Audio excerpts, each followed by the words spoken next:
what is money? Nobody can describe money because money is backed by different things in every single country of issue, and different policies and different tolerances and different risks. So there's no one definition of money. Yes, things are changing within China, especially after 2022, but still there is a certain hesitancy to take on this role of having a greater currency. But there's not too many options to have these kind of currencies that could be kind of major investment currencies. The basic idea is that we are entering a new phase of globalization where the monopoly of the US dollar is progressively fading and for necessity is opening to a diversified and more balanced setting in the realm of international use of currencies. And this will help to stabilize the world economy. So that's why I think the transition can be stable. The one caveat to that is war changes things. War accelerates the transition because it makes people more fearful. A rapidly growing number of countries is trading in local currencies. This offers them huge advantages while adapting to a complex world. New technological infrastructure brings new options for local credit and local corporate structures. What monetary arena is emerging? Who benefits? And can it emerge peacefully? Welcome everybody, and my name is Paul Buitink and I've been asked to moderate this session about the new international monetary order in the multipolar world. We will first have a short presentation by Kathleen Tyson. Kathleen started her career at the Federal Reserve Bank of New York. She supervised international securities markets, Euroclear, Clearstream and SWIFT. At Clearstream, she co-invented the tri-party repo market. She built CLS Bank for foreign exchange settlements and she helped found Dubai International Financial Center. She's founder and chief executive of Pacemaker.Global, a fintech to bring liquid securities finance to all currencies for a more stable transition to a multipolar global economy. Her amazing book, Multicurrency Mercantilism, explains the transition now in progress and how it can be a win-win for everyone. After her presentation, I will moderate a panel session with Kathleen and Paolo Balmas and Johannes Petry. Paolo is a research fellow at the Luxembourg Institute of Socio-Economic Research. He's an economic geographer interested in intersections of finance and geopolitics, and he's working on development banking, commercial banks, financial networks and infrastructures. His focus now is on China's economic expansion and renminbi internationalization. Johannes is a researcher of the political economy of finance, and currently he works at the StateCapFinance research project at the Goethe University of Frankfurt. Building on the notion that capital markets are not uniform but influenced by their institutional environment, this project explores whether capital markets in emerging markets function differently, fulfill different socio-economic roles, and lead to different societal outcomes than global capital markets. Welcome all. Without further ado, please, Kathleen, the floor and mic is yours for your presentation first. We'll start with the history. In 1944, the United States, in the middle of World War II, had 80% of the world's gold and 50% of the world's GDP. Europe was broadly destroyed, deindustrialized. Asia destroyed, deindustrialized. The United States convened the Bretton Woods Conference, and it essentially dictated the terms of the post-war order as being a dollar order, where the dollar was fixed in value against gold, but became the sort of universal currency that everybody could use to do business. And that system worked fairly well until people started losing faith in the dollar and demanding gold be exchanged for dollars. And this was particularly France, Britain, but also others. So that by 1971, the United States' gold reserves, it had long been running twin deficits, fiscal and trade deficits. The gold reserves were broadly depleted. And in 1971, the US repudiated its responsibility to exchange dollars for gold by closing the gold window and forcing the world overnight into a system of fiat currencies that nobody was prepared for. Nobody knew how it was going to work. And it was a huge and destabilizing change. In order to stabilize that system, the new system, various things were done. One of them was the creation and enforcement of the petrodollar, that oil would only ever be sold in dollars, which created a fixed demand, a growing demand for dollars in the world and made them useful. And then also, quite importantly, the Nixon administration opened up trade with China and brought China, which had been broadly isolated after World War II. Indeed, the United States stole their reserves, blockaded their ports, and caused a huge famine, into the global economy. And we've seen China's rise ever since. So now here, let's go, 2024. GDP has substantially shifted east towards Asia, which is good because that's where half of the human population is. And they need to protect themselves from an insanity that began in the United States in 1988. I actually dug out a copy of an appellate court brief I wrote when I was at the New York Fed against the extraterritorial dollar. We actually briefed against the Securities and Exchange Commission when they tried to seize dollars in an account in Singapore. We lost. And with that decision in 1988, the extraterritorial dollar became doctrine, overthrowing 400 years of banking history. Before that, you could only collect a claim on a bank account under the laws of the jurisdiction in which the claim was created. After that, every dollar was deemed to be located in New York, and the Fed could seize everyone's money anywhere in the world, anytime it wanted. And it took quite a while for the world to appreciate that this created a lot of risks. The sanctions became ever more extreme. OFAC, FATCA, expropriation of Venezuelan central bank reserves, which is a violation of international law. They were normally accorded diplomatic immunity. And of course, the 12,000 sanctions on Russia. So we now have a very different world where people are aware of the risks of trading in US dollar, and they're trying to move away from those risks into a system where they can trade with each other, have credit with each other, without the constant threat that somebody in the US Treasury Department is going to take a bleak view of it and ban them. So, going through the book chapters, the alternative to the dollar. The alternative to the dollar is the dollar and all other currencies. So the world will still do business in dollars. It's not going to stop doing business in dollars.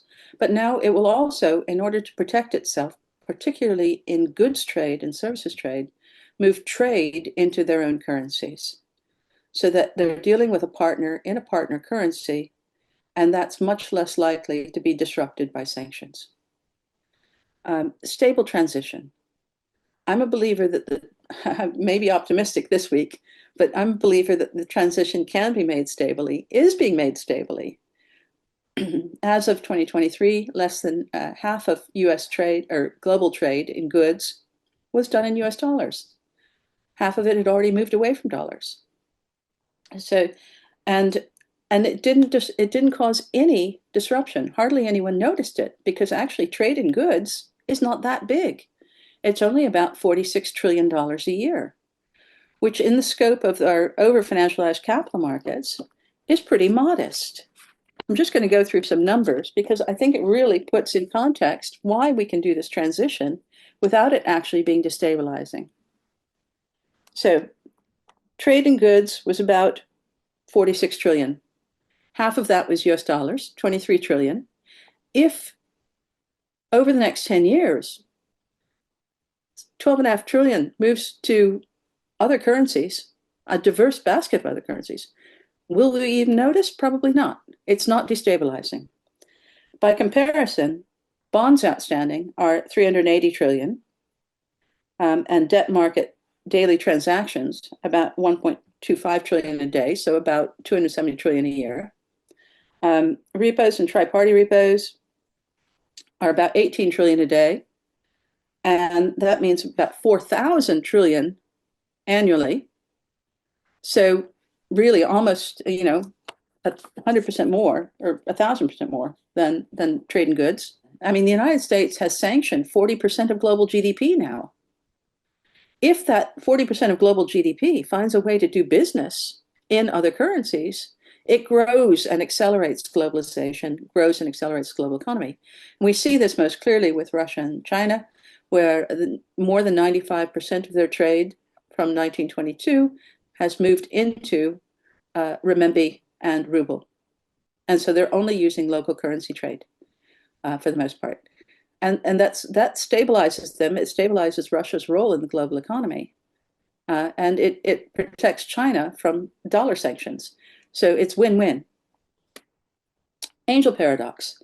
Unfortunately, well, let's go back to 1932 when Sir Norman Angel won the Nobel Peace Prize for his insight that if two interdependent economies are at war, sanctions have the effect of causing both to lose. And we obviously see this in the United States, where U.S. Treasuries are now AA instead of AAA, and where the sanctions are causing inflation. And do we see this in Europe, where the loss of Russian gas, which Europe, and especially Germany, we're very dependent on, is deindustrializing the European economy at speed, leaving Germany very, very vulnerable as, for example, VW, who's never ever closed a plant, is now closing plants in Germany because they're just not competitive without cheap gas. So angel paradox is important. If you might think you can get away with sanctions, that you're only going to win and your target's going to lose, but it doesn't work that way because you undermine commercial certainty, you undermine confidence, you undermine the forms of commerce that we all depend on. Resiliency, stability, and inflation. There's actually a good chance that as countries experiment with backing their currencies with gold and other reserves, sometimes commodity reserves, that they actually bring down inflation, make themselves much less vulnerable. In Ghana introduced a gold-backed currency last year, and inflation dropped from about 170% to 22%, which, 22% is still pretty stonking inflation, but it's a lot better than 170%. And other countries, like I think it was Mali this week, announced that they would be, instead of shipping their gold to France, as they've done during the imperial period, keeping their gold at home, refining the gold at home, and using it to create a reserve. And that can help stabilize the economy and make it more resilient to shocks, for example. So gold returns as a hegemonic asset. There was record buying of gold by central banks in 23, and that's actually accelerated, even though the price has gone up in 2024. Poland has now surpassed the United Kingdom in gold reserves, which they announced, practically dancing about because they're so happy about it. And of course, so it's not just rivals of the United States buying gold, like China, which certainly has a lot of gold, but even Poland, which has always been very closely aligned with the United States. Technology and infrastructure. A lot of things are possible now that weren't possible 20 years ago or 25 years ago. As somebody who builds global capital markets, I can do things now that were unthinkable 25 years ago. And I can do them at a very, very low cost because cloud technology and modular applications mean that we can create actually quite complex optionality through technology and have it be real time with low latency available globally. That's a huge, huge, huge advantage for a more complex world. Every major bank does business in multiple currencies. Every major corporation does business in multiple currencies. But now even you and I can do business in multiple currencies. I can bill someone in any of 34 currencies on PayPal, 19 on Wise, 27 on WeChat Pay. So that even a small business now has multi-currency options. The thing that keeps me up and worries me, debt. The debt overhang is now so huge. And Europe, the United States, Japan are so dependent on debt. So for example, in the United States, 8% of GDP is financed by increasing the deficit. They're at 36 trillion in debt now. And they're now paying, the interest they pay is the largest line item in the budget. Historically, that hasn't ended well.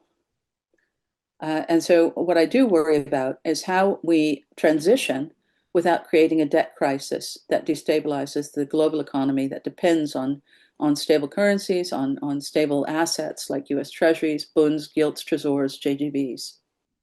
Well, thank you so much, Kathleen, for, in the end, an optimistic presentation, and at least a very thought-provoking and fascinating. Paolo, if I can give you a chance first to respond to Kathleen's interesting views.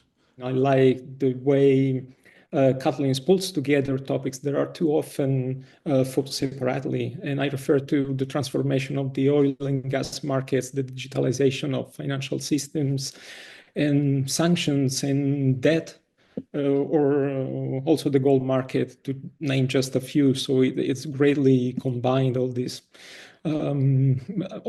topics in one single discussion. And multicurrency mercantilism, I think, depicts one of the possible trajectories defining our future. So it's quite important. It's a trajectory that we have already started to follow, I think. And the basic idea is that we are entering a new phase of globalization where the monopoly of the US dollar is progressively fading, and for necessity is opening to a diversified and more balanced setting in the realm of international use of currencies, specifically the use of currency for trade settlement. And this will help to stabilize the world economy, as Kathleen well explains. And also diminishing the dependency on one single currency. So if I remember well, Kathleen uses the term holacracy, that I found very interesting, as a form of decentralized management of the world economy, a real alternative to the idea of an hegemon ruling the world economy. So I think this point deserves much attention, because it means that multicurrency mercantilism is not only a matter of economic convenience, but conveys the vision of a different global political and economic system.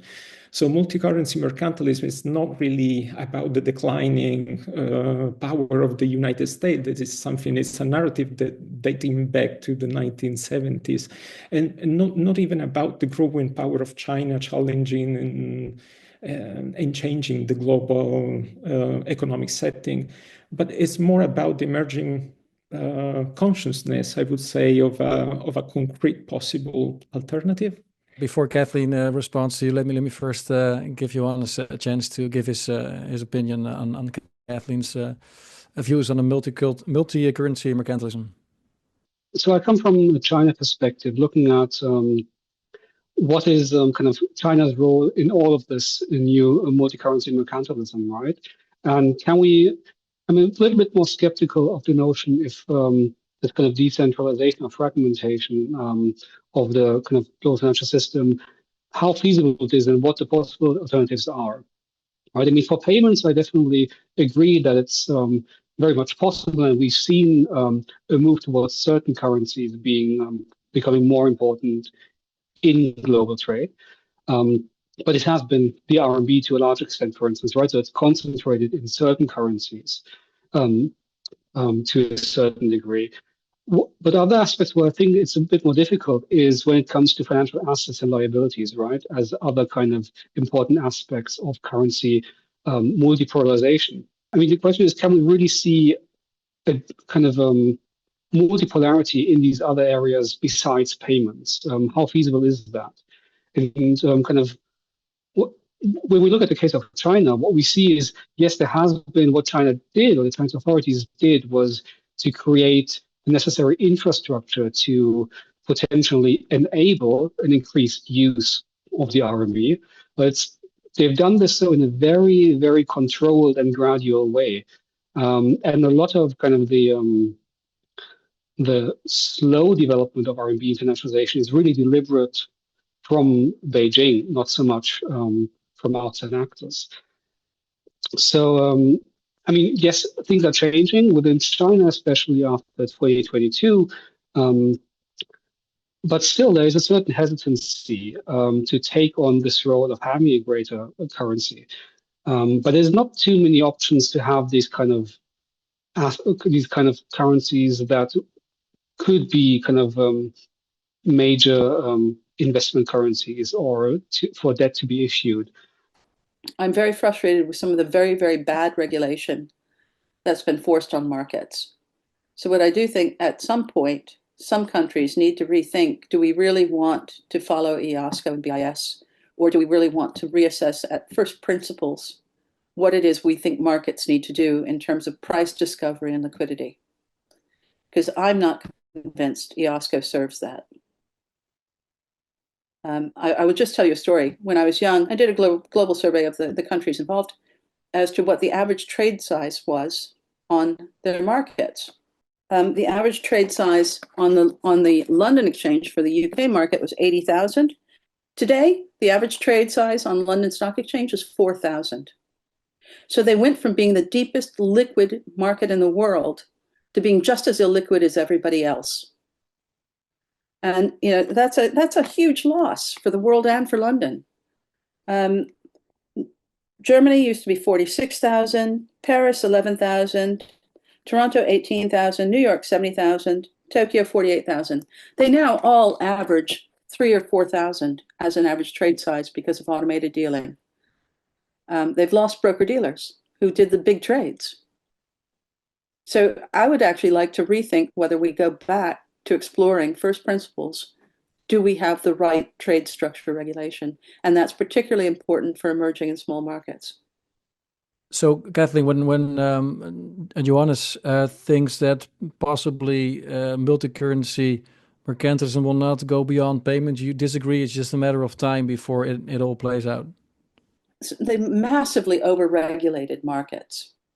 When I supervised London Stock Exchange, we had electronic broker-dealers like Globex. We had broker-dealers that ran an open dealing book with bid-ask spreads quoted. We had electronic systems that did small value trades leading into the market on behalf of retail. We had allowed every type of trading in parallel. Any one of those could be a member of the exchange. And now almost all of that variety has been regulated away.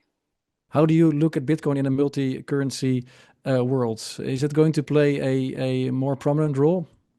Trump is interesting because in the same week, he says that we will put 100% tariff on anyone challenges US dollar, to saying we need a reserve of the single thing that was founded and established to challenge the US dollar, Bitcoin. And it's not clear to me how that reserve really works. It's not going to be, gold is universally valued. You can price it, you can trade it, you can settle it. In fact, if you don't want to hold rubles, you don't want to hold renminbi, you don't want to hold dirham, the way you get out of those currencies is by buying gold for export.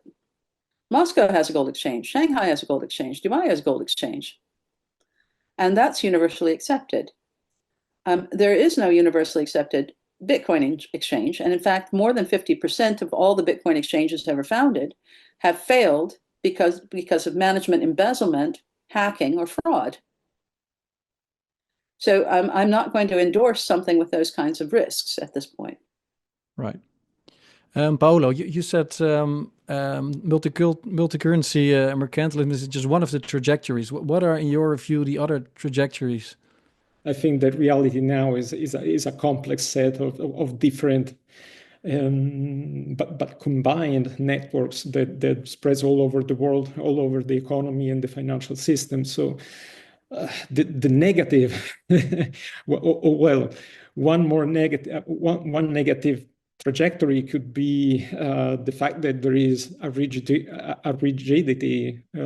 coming over this emerging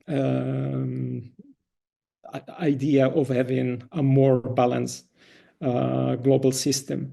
So the reaction of the G7, for instance, of the North Atlantic bloc can be problematic in some areas. As a financial geographer, I cannot help but notice that these dynamics, including money flow for trade transactions or also cross-border investments, unfold across space and time in different ways, and importantly under different conditions. So these conditions, I think that are different for all countries involved in the increasing use of local currency trade.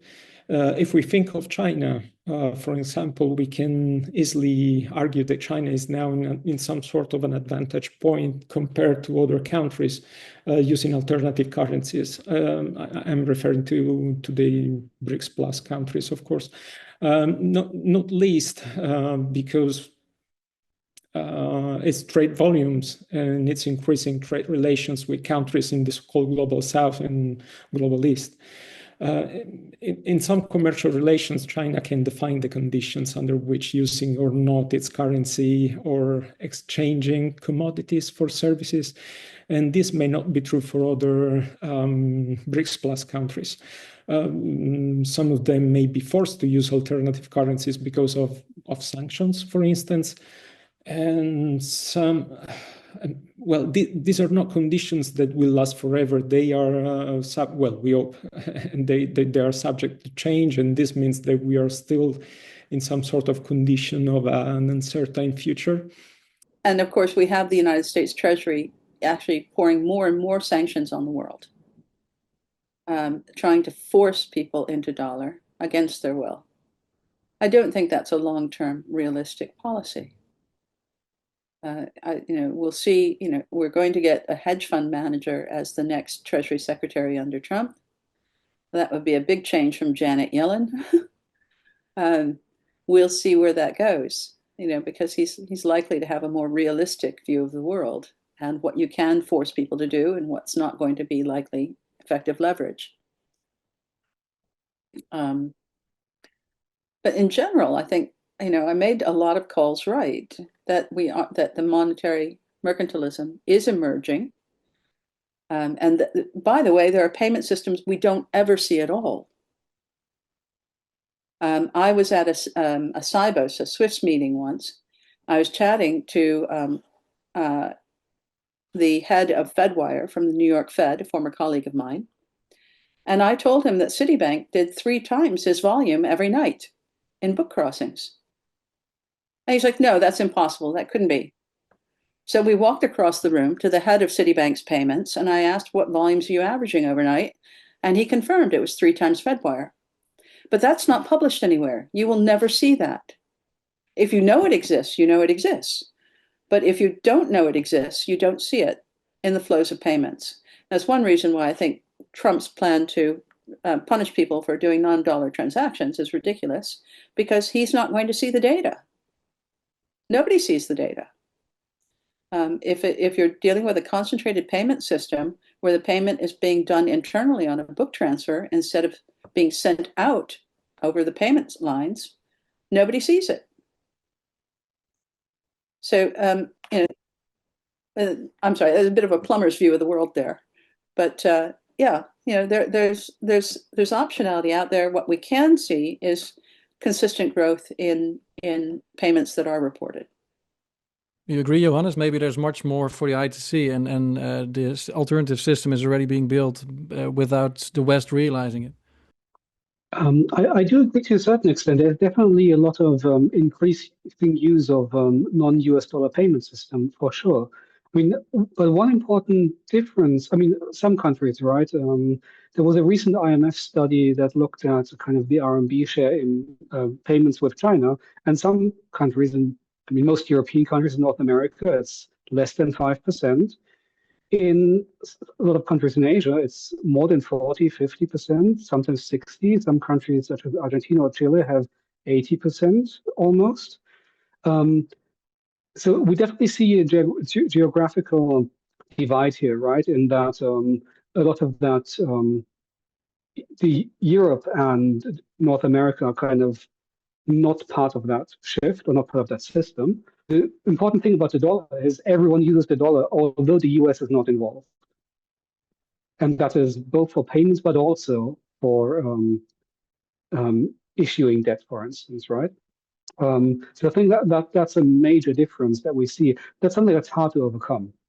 I mean, and there was this dispute between India and Russia, right, where Russia wanted to be paid in RMB by Indian refiners, who started doing that until the Indian finance ministry said, no, you can't pay them in RMB.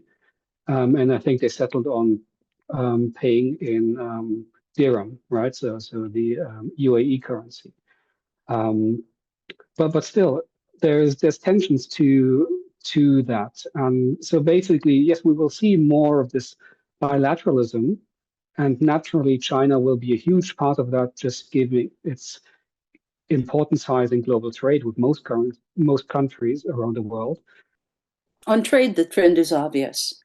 That's why I started with mercantilism, because on trade, China is by far the dominant trade partner for almost every country now. And it was back in 2000, China was the first country to propose a free trade agreement with ASEAN states. And as you say, now ASEAN, those states are interlinked into the Chinese economy and integrated with Chinese supply chains, and it's a very stable ecosystem. Last month, President Xi rescinded tariffs on 39 developing countries that recognize China. So effectively free trade, inviting free trade with 39 very poor countries. Now, it took a while for the ASEAN scale to grow. It's going to take a while for African scale to grow. But he's laying the groundwork for an integrated and stable trade economy. In terms of securities markets and debt markets, well, I'm not sure that's the right model for a lot of these very poor countries.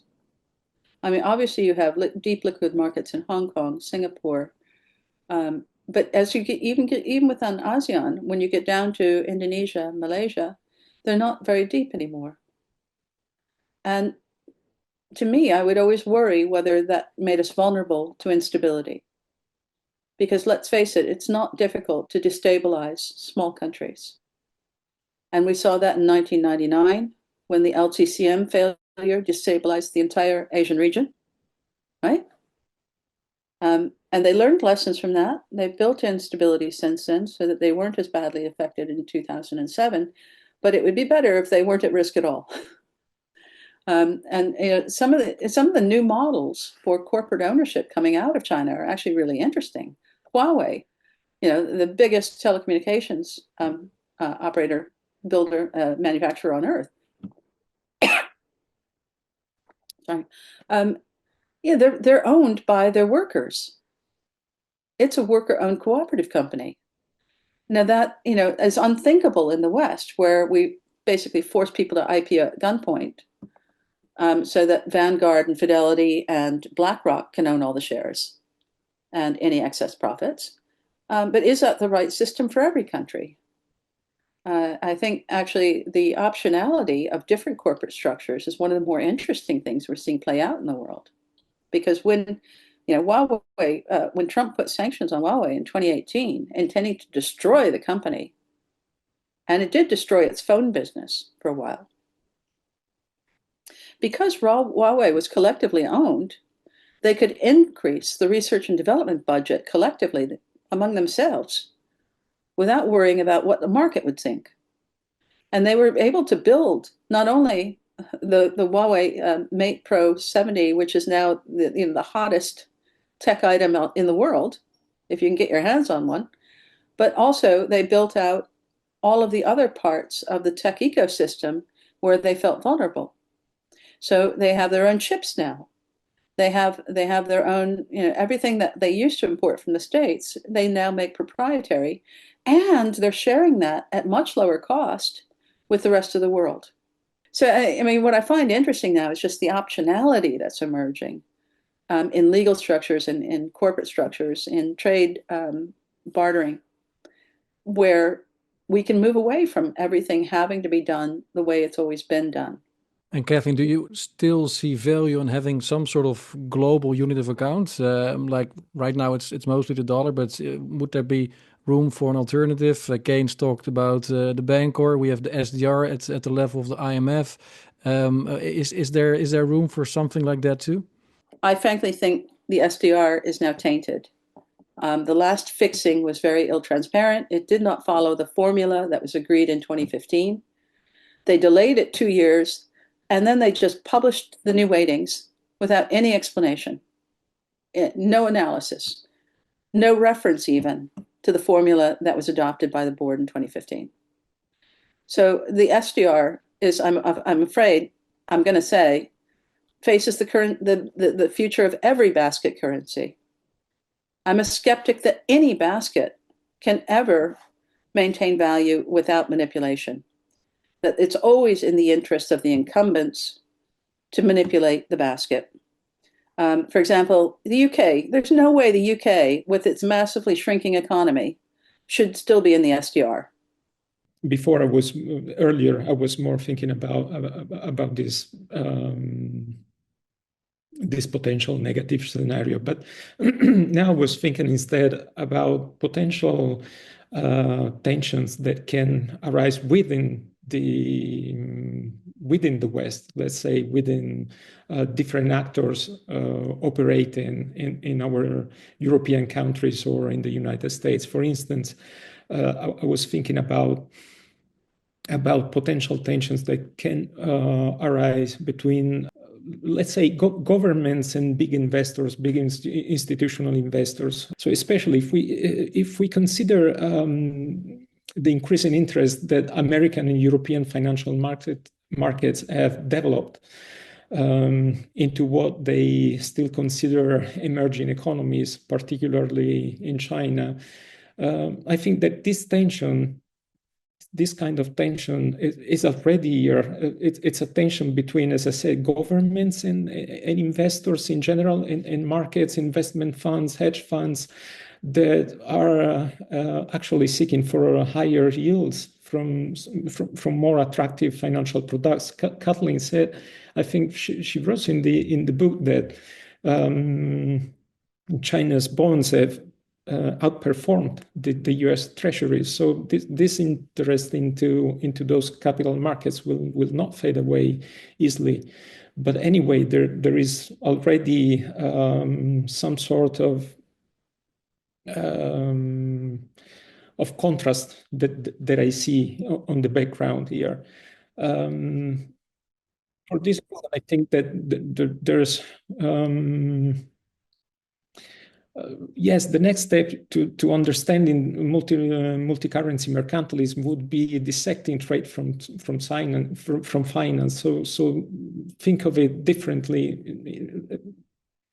and try to understand how financial markets really work and who are the people who are much in the institutions that are really interested in investing in different currencies and why. So I think, yes, if we want to think about building a more balanced and stable international economic landscape, we really need to look into the financial markets.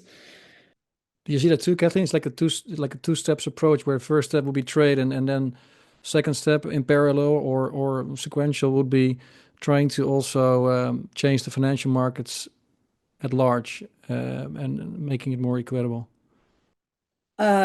Absolutely, there needs to be new infrastructure, because 80 countries took a decision as policy to shift to local currency trade in 2023, but none of them has deep liquid credit in interbank repo markets. As somebody who built tri-party repo, which is now 7.5 trillion a day, I would love to fix that problem. There needs to be infrastructure which provides on-demand liquidity as needed, when needed, where needed, in any currency. That is actually why I founded Pacemaker.Global, is to build that. It doesn't exist. And in the existing rentier capitalist system, where it's very highly concentrated in, let's say, the top 20 banks, especially for foreign exchange, if you want to borrow a less liquid currency, you often face a huge spread on the FX, but also a huge credit spread. Like most of Africa will pay 10% more in interest than any country in Europe. And that inequality is baked into the existing financial system, the existing banking system. And that inequality needs to be addressed with new infrastructure. It doesn't have to be a new currency, a Bancor or a BRICS currency. What it has to be is infrastructure that brings optionality to get your credit when you need it in whatever currency you need. So, I mean, what's interesting is just the amount of unanticipated things that are happening. Last month, would any of us said that Israel, the US, and Turkey would finance Al-Qaeda, and that Al-Qaeda could get into Syria and take the whole country in 1 week? It's just, that's not something any of us anticipated. But it is changing the world. It's absolutely going to change the world. It's certainly concentrating Iran's mind, I should think. But not just Iran. China will need to secure itself being surrounded on all sides. And other countries will want to preserve the prosperity they've built over decades from random, unplanned destruction. So, yes, war accelerates what's happening because it makes people take choices that are defensive. And if you think that most of the world's, say 7 billion out of the 8 billion people on Earth are within the group that want to defend their ability to grow and prosper together, I think it probably accelerates the isolation of the US, Europe, and Japan, and probably South Korea. And what's interesting is if you look at their economies from 2022 to 2024, Japan, Korea, and Taiwan are now all in recession. And demand for their goods, particularly in critical markets like China, has cratered. So that, for example, Chinese are buying every brand of Chinese cars. Every single brand of EV in China is profitable, even the Tiji ones. But there's been a collapse in them buying Toyotas. Because why would you buy cars from a country that's just given the US 3 new missile bases to point missiles at you?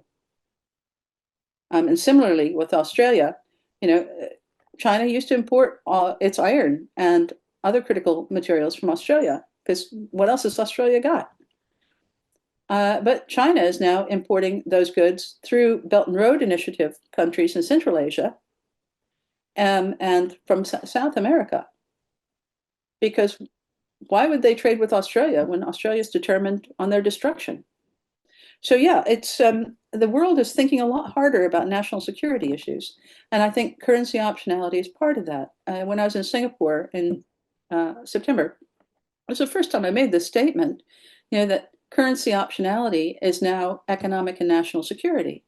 But everybody in the room nodded, because they really do feel it now, where they didn't feel it 5 years ago. Johannes, I saw you nodding too. So perhaps your final question. I was wondering, and we talked about this idea of, mercantilism being a kind of based around the notion of states rather than kind of private actors, right? I was wondering in how far you see this, because there is this whole intellectual kind of academic debate over kind of what is often kind of termed state capitalism, in a very kind of neutral term, just as an analytical category to say that in certain economies, the state has a much larger role in kind of steering industrial capacity and ownership and so on, versus kind of a neoliberal model where it's really much more about private profit and the state kind of enables that, in other words, takes a back seat.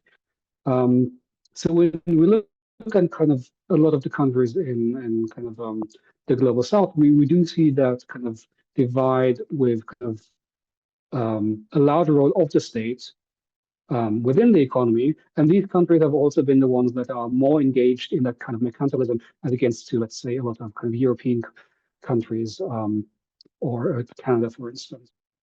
We're at an interesting junction where we're going to see a lot of experimentation. So, for example, the Sahel states that were all kept very, very poor by France as part of the French Empire.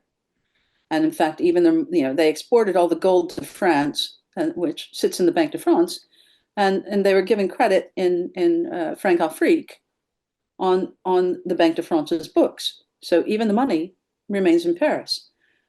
And they had no sovereignty. And all of the exploitation was done by French companies that got the rents. Well, now they're booting out the French companies. They are renationalizing the mines and keeping the gold home. And we're going to see some experimentation around there.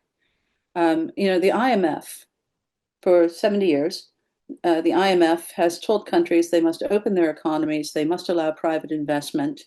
And what that usually meant was that they grew non-food crops. They grew cash crops like cocoa and coffee for export, and their people didn't have enough to eat. But we're seeing in Ethiopia and in other countries, I think Nigeria, where Chinese are coming in and bringing technology, bringing their agricultural technology, which is the best in the world. China has, almost a quarter of world population and 8% of arable land. And they've managed to produce enough.